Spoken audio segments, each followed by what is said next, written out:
গত রাত থেকে একটা ভিডিও ভাইরাল হচ্ছে।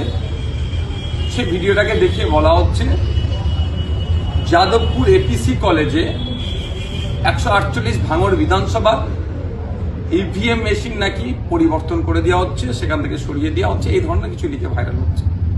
আমি সাধারণ মানুষের উদ্দেশ্যে বলবো, আপনারা আতঙ্কিত হবেন না, আমরা আছি, আমরা খামারকে পাহারা দিচ্ছি।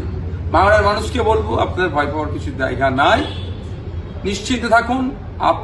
আপনাদের যেমন নির্বিঘ্নে ভোট দেওয়ার ব্যবস্থা করা হয়েছে, আপনারা নির্বিঘ্নে ভোট দিয়েছেন, ইভিএম মেশিনের 5 নম্বর বোতামটিকে খামছেন।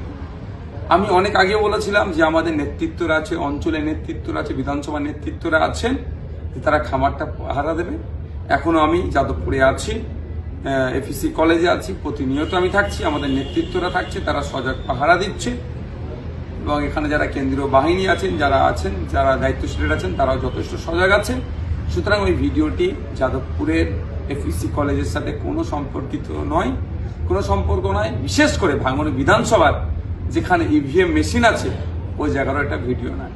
বিভ্রান্ত হবেন না। এই ভিডিও দেখিয়ে হয়তো তৃণমূলের বন্ধুরা কিছু মানুষকে বিভ্রান্ত করতে পারে।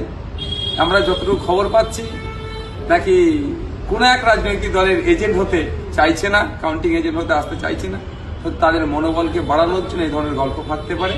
আমি সাধারণ মানুষের উদ্দেশ্যে বলবো যে কোথায় কি হচ্ছে এই মুহূর্তে বলা মুশকিল, তবে প্রত্যেককে বলবো যারা কন্টেস্ট করেছেন, যেমন আমাদের 30টা সহ বামেদের যে সিটগুলো আছে, আমাদের প্রত্যেককে আমরা আমাদের কাউন্টিং সেন্টারে ইভিএম মেশিন আমরা যেমন পাহারা দিচ্ছি, প্রত্যেককে পাহারা দিই।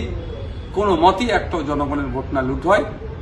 এবং আগামী 4 তারিখ ভাঙড় সহ রাজ্যের দিকে দিকে বাম আইএসএফের শক্তির ব্যাপক উত্থান হবে, সেটা খাতায় কলমে মিলিয়ে নেবেন।